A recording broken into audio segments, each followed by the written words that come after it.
अगर हमारे लोग डरे होते तो हम आज आजाद कैसे होते। एक 12 साल का लड़का जिसका नाम छत्रपति शिवाजी हो गया था, पहले तो उसे शिवा कहा करते थे, लेकिन अपने पुरुषार्थ अपने पराक्रम के कारण वो छत्रपति शिवाजी बना। एक लड़का जिसने 11 साल की उम्र में गौ हत्यारों का वध किया, छत्रसाल बना। 10 साल की उम्र में अपने पिता की बलि दिलवाने वाला गुरु गोविंद सिंह बना।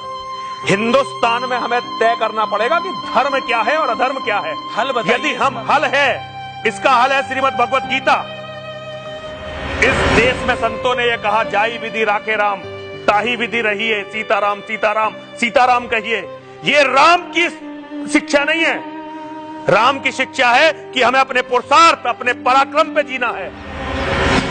रक्षा की जिम्मेदारी मेरी थी, रक्षा की जिम्मेदारी आपकी थी, रक्षा की जिम्मेदारी इन बच्चों की थी। राक्षसों का काम था ऋषि मुनियों को खा खा कर उनकी हड्डियां फेंक देना। भगवान राम जब वन में गए थे, हम भगवान राम के इस रूप पर बात नहीं करते। उन्होंने पूछा अगस्त्य मुनि जी से कि ये सफेद पहाड़ क्या है, तो उन्हें यह बताया गया कि राक्षसों ने जिन ऋषि मुनियों को खा खा कर उनकी हड्डियों को फेंक दिया है, तो आज उनकी हड्डियों के जो ढेर हैं ये पहाड़ जैसे लगने लगे हैं। तो भगवान शपथ लेते हैं, निश्चरहीन करहु मही, भुज उठाए पनकीन, और सकल मुनिन के आश्रम जाए जाए सुख दीन। जहां भी ऋषि मुनियों के आश्रम थे और राक्षस उन्हें परेशान करते थे, वहीं गए, वहीं राक्षसों की हत्या की, उनका वध किया, क्योंकि ऋषि मुनियों को बचाना हमारी ड्यूटी थी। हमारे यहां जो कमजोरी है, दुनिया में सबसे बड़ा जो पाप है वो कमजोर होना है। सबई सहायक सबल के, को ना निबल सहाय, पवन जगावत अग्नि को, दीप ही देत बुझाए। दुनिया में जितनी भी शुभ शक्तियां हैं या अशुभ शक्तियां हैं, वो केवल और केवल सबल की सहायता करती हैं, ताकतवर की सहायता करती हैं। कोई भी शक्ति कमजोर की सहायता नहीं करती। आप अच्छी तरह से जानते होंगे कि अग्नि को प्रज्वलित करने के लिए हवा की कितनी जरूरत है। जो हवा प्रचंड अग्नि को फैला देती है और प्रचंड कर देती है, छोटे दीपक को वो ही हवा बुझा देती है। स्वामी जी, इन तमाम बातों में बड़ा जोश है। युवाओं को जागना, समाज को जागना, उन तमाम भक्तों को जागना संघर्ष के लिए बहुत आवश्यकता है। लेकिन स्वामी जी, एक सबसे बड़ी बात आती है, देखिए स्वामी विवेकानंद का भी हमने चरित्र पढ़ा है। उनको उनके गुरु जी ने उनको साक्षात्कार करवाया, इतना महान बनाया। जब उनका अंतिम संस्कार हो रहा था तो गाँव के लोगों ने उनको समाधि बनाने के लिए जगह नहीं दी। फिर वो दुखी होकर उनको जल समाधि के लिए प्रवाहित करना पड़ा। स्वामी जी, हमारे संतों को भी कहीं ना कहीं ऐसा नहीं बहुत कलंकित किया जाता है अच्छे कामों में? इसका देखिए, ये सब मैं गलती समाज की गलती मानता हूँ, हम भी उनमें से एक हैं। हमारी गलती है कि हमने लोगों को शिक्षित नहीं किया। हमारे लोग मुर्दों से कब से डरने लगे? हमारे लोग मुर्दों से क्यों डरने लगे? क्योंकि हमने बताया नहीं। हमारे भगवान श्री कृष्ण ने कहा, वासांसी जीर्णानि यथा विहाय। इस देश में मुट्ठी भर वो लोग थे जिन्होंने इस देश से अंग्रेजों को भगा दिया। मुट्ठी भर लोग थे इस देश में, उन्होंने अंग्रेजों को इस देश से भगा दिया। कितने लोगों ने क्रांति में अपनी जान दी? 7.5-8 लाख लोग, इससे ज्यादा तो नहीं थे। आप देखेंगे हर गांव में से भी क्रांतिकारी नहीं निकला। बहुत सारे ऐसे गांव हैं जिनमें से कोई क्रांतिकारी नहीं हुआ। कुछ गांव ऐसे हैं जिनमें से सैकड़ों क्रांतिकारी हुए, लेकिन ऐसे भी सैकड़ों गांव हैं, लाखों गांव हैं जिनमें से कोई क्रांतिकारी नहीं निकला। आज किसी भी संत को खड़ा कर देते हैं, झूठे केस। शंकराचार्य जी के साथ क्या हुआ? शंकराचार्य जी को दिवाली पर झूठा आरोप लगाकर जेल में ठूस दिया गया। आसाराम जी आ गए थे वहां पर, जंतर मंतर में बैठे आंदोलन किए थे उन्होंने।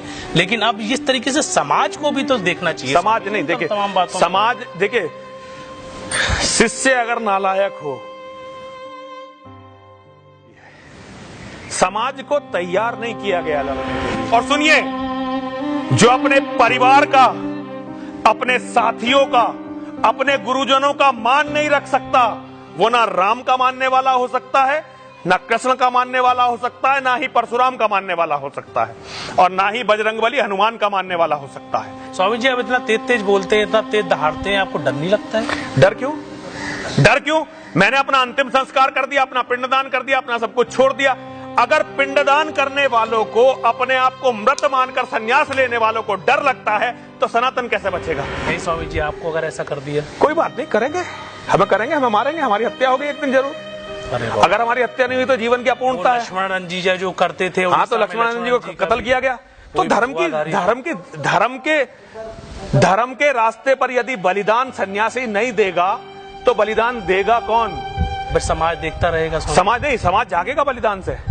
समझ, अभी देखिए कमलेश तिवारी जी का बलिदान दिया, कमलेश तिवारी जी हमारे लिए बच्चे के जैसे थे, लेकिन उनके बलिदान ने आज लाखों लोगों को जगाया है। नरसिंहानंद का बलिदान होगा, लाखों लोग जागेंगे। जब कौम खून बहाना भूल जाती है तो कौम खत्म हो जाती है। बलिदान से आज तक कोई खत्म नहीं हुआ, बलिदान से कोई खत्म नहीं होता जी। हमारे यहाँ बकरों की बलि दी जाती थी, बकरे खत्म हुए क्या? आज भी दुनिया में करोड़ों अरबों बकरे हैं, कुत्तों की बलि नहीं दी जाती। कहीं तुमने देखा कि कुत्ते लाखों इकट्ठे हो गए?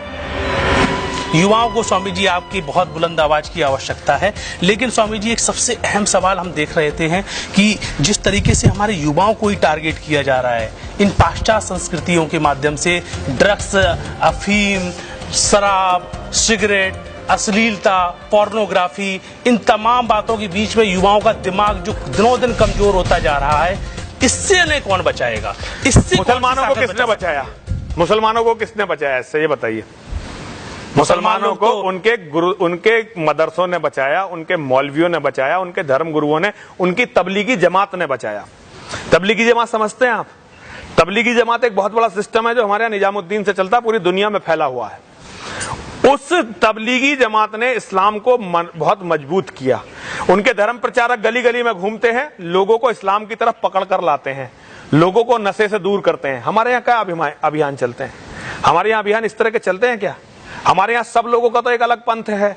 हमारे यहाँ जो थोड़ा सा बड़ा होता है वो कहता है नहीं मेरा मानना ये है। कोई कृष्ण के मानने को वाले को पसंद नहीं करता, कोई राम की मानने वाले की बात नहीं करता, कोई परशुराम के मानने की बात नहीं करता।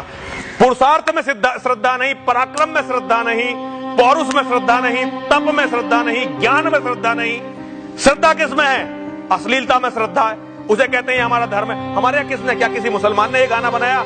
मनिहारे का भेष बनाया कृष्ण चूड़ी बेच, क्या चूड़ियां ईसाइयों ने बिकवाई कृष्ण से?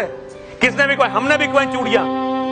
दुनिया के सबसे बड़े योद्धा, सबसे बड़े मनीषी, सबसे पवित्र व्यक्ति से, योगेश्वर श्री कृष्ण से जो हम सबके पिता हैं, उनसे चूड़ियां बिकवाने का पाप मैंने किया, नरसिंहानंद ने। फल कौन भुगतेगा? नरसिंहानंद की आने वाली संतति भुगतेगी। ये 25-25 हजार गुंडे आते थे इस देश में और दिल्ली तक चले आते थे, सबको मारते काटते। सोमनाथ मंदिर को तोड़ दिया, काशी बनारस को तोड़ दिया, इस मंदिर को, डासना के देवी मंदिर को तोड़ दिया, राम जन्मभूमि को तोड़ दिया, कृष्ण जन्मभूमि को तोड़ दिया, सबको तोड़ दिया। क्यों तोड़ दिया? जातिवाद था हिंदुओं का। लेकिन तोड़ा तो मुसलमानों ने स्वामी जी। तो नहीं, मुसलमान कैसे तोड़ा? हमारी कमजोरी ने तोड़ा। में चले गए वहां पर, वहां चले, वो नहीं चले गए, हम बचा नहीं पाए सोमनाथ को, उनका काम था तोड़ना। उनकी किताब में साफ साफ लिखा है कि दुनिया के जहां भी अल्लाह के सिवा किसी का नाम है हम उसे खत्म करेंगे। दोषी ईसाई नहीं है, दोषी मुसलमान नहीं है। ईसाई वो तो लाभ का फायदा उठाते हैं, वो तो फायदा उठाते हैं हमारी कमजोरी का। वो हमारे शिकारी हैं। मैं मुसलमानों को योद्धा नहीं मानता हूं, लेकिन मुसलमान दुनिया के सबसे बेहतरीन शिकारी हैं। वो जानते हैं कि जिस दिन